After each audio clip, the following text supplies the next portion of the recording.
Good evening students, एक बार मेरे Hindi channel में आपका स्वागत है।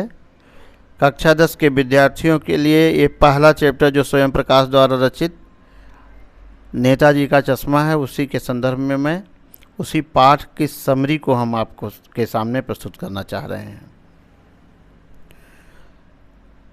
स्वयं प्रकाश जी ने ये दर्शाया है कि कोई भी देश तभी समृद्ध होगा जब उस देश के समस्त नागरिक उस देश के बारे में सोचेंगे। पाठ में यह बताने का प्रयास किया गया है कि एक छोटी सी नगर पालिका है। नगर पालिका में एक मूर्ति है, नेताजी सुभाष चंद्र बोस की मूर्ति है, और वो उस मूर्ति पर चश्मा नहीं है। वही उसी के नाम पर नेताजी का चश्मा पाठ का नाम दिया गया है। शीर्षक नेताजी के चश्मे के पर आधारित देशभक्ति के बारे में बताया गया है। राष्ट्र के हित में राष्ट्र गौरव के बारे में जानने वाले एक कंपनी के कर्मचारी हैं जिनका नाम है हालदार साहब। हालदार साहब भी कंपनी के काम से कहीं जाते हैं। 15वें दिन जब लौटते हैं तो देखते हैं कि नेताजी उस कस्बे में रुकते हैं, पान खाते हैं और देखते हैं कि एक नेताजी की मूर्ति है और उस मूर्ति पर चश्मा नहीं है। मूर्ति तो पत्थर की है और जो चश्मा है वो रियल है।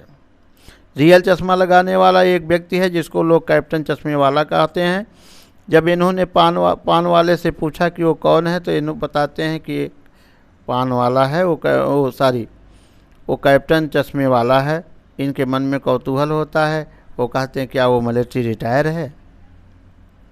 पान वाला हंसता है क्योंकि वो हंसमुख मजाकिया किस्म का व्यक्ति है। वो बोलता है वो लंगड़ा आदमी क्या जाएगा फौज में, पागल है पागल। हालांकि इस स्टेटमेंट से हालदार साहब आहत हुए।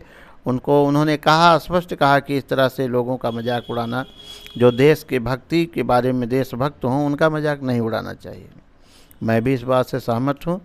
समय बदलता गया और इस प्रकार से प्रायः आना और 15वें दिन और पान खाना और नेताजी की मूर्ति को देखना, चश्मा लगा है, अच्छा लगता था, बहुत संतुष्ट होते थे। चलो देश के बारे में, हमारे फ्रीडम फाइटर के बारे में कोई जानने वाला तो है।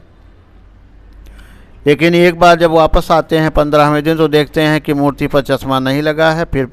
फिर उनके मन में जिज्ञासा होती है, लाओ पूछें कि आखिर कारण क्या है कि नेताजी की मूर्ति चश्मा विहीन है। फिर उन्होंने क्या किया, उसी पान वाले से पूछा। पान वाला बड़ा भावुक था, बेचारे की आंखों में आंसू था। रोते हुए बेचारा आंसू पोंछा और आंसू माने रूधे हुए गले से बोला कि कैप्टन चश्मे वाला अब इस दुनिया में नहीं है, अर्थात तो कैप्टन चश्मे वाला मर गया। अब उसके आगे कुछ पूछना नहीं था। हालदार साहब वापस चले गए और उन्होंने कहा कि ठीक है, अब तो यहाँ रुकने का कोई मतलब ही नहीं है। इतनी बड़ी जो है नगर पालिका है, मूर्ति पर चश्मा लगाने वाला कोई व्यक्ति नहीं है, तो इस देश का क्या होगा। दुखी मन से चले गए। 15वें दिन जब लौटे तो देखा कि नेताजी की मूर्ति पर फिर सरकंडे का चश्मा लगा हुआ है। जब सरकंडे का चश्मा उन्होंने देखा तो उनके मन में एक थोड़ा सा आशा जगी कि चलो पता करते हैं। पता किया तो पता चला कि किसी बच्चे ने नेताजी की मूर्ति पर सरकंडे का चश्मा लगाया है। भाव ये है बच्चों कि देश का विकास तभी संभव है जब बड़े बच्चे, बुजुर्ग, महिलाएं, देश के सभी नागरिक देश को देश समझें और देश की धरोहर की रक्षा करें। तभी देश समृद्ध हो सकता है, तभी देश देश कहला सकता है।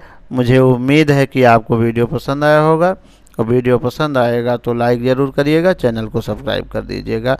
बहुत बहुत साधुवाद।